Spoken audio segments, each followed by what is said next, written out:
Kentucky home to somewhere the children are gay. The corn tops ripe and the meadows in the bloom, while the birds make music all the day. Hello everyone, this is Linda and John, our navigators.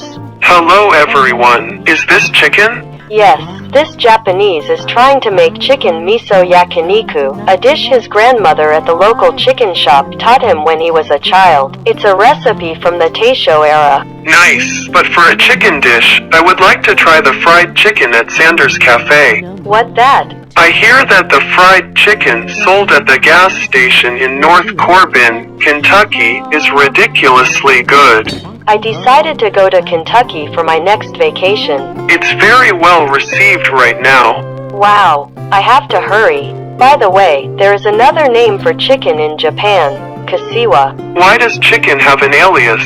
In Japan, eating animal flesh was originally considered taboo, but people knew they were delicious, of course. So, there is a history of people eating in secret, using a cloak of secrecy so as not to be discovered somehow. Chickens in Japan at that time were brown. It was called kasiwa because it resembled the color of a withered kasiwa leaf. Other horse meat was called sakura meat. Wild boar meat was called botan. Venison was called momiji. That is why Japanese people called chicken shops kashiwaya. It seems to me that if everyone knows about it, it's no longer a cryptic term. By the way, is this recipe good? Of course. Japanese people always love this flavor. I am sure Americans like the taste too. But the recipe is surprisingly simple. First, remove the strands and cut into bite-sized pieces.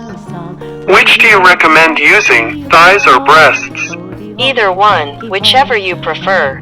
Either one will turn out very tasty. Now, get ready for the seasoning. For 1 piece of chicken, 2 tablespoons of soy sauce.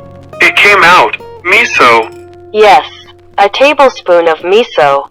Ah, sake? Sake, half a tablespoon of sake.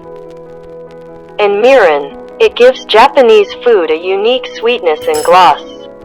Combine these measured seasonings into one. Finally, add just a teaspoon of sugar. Mix it well.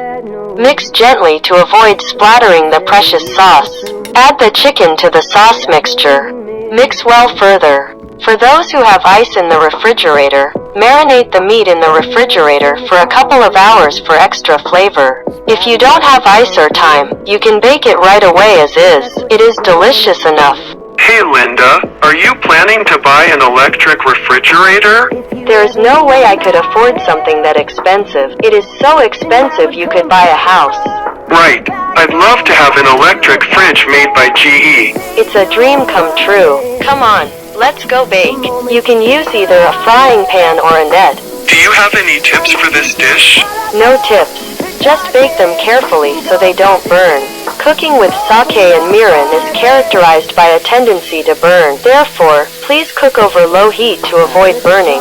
Japanese cuisine requires careful control of the heat. I'll keep that in mind.